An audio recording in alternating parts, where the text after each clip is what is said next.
নমস্কার, শিশুর স্যার কাজী নজরুল ইসলাম।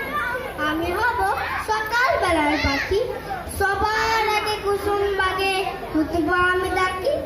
সূর্যি মামা জাগার আগে উঠব আমি জেগে।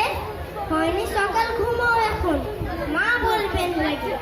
বলবো আমি আলসে মেয়ে, ঘুমিয়ে তুমি থাকো।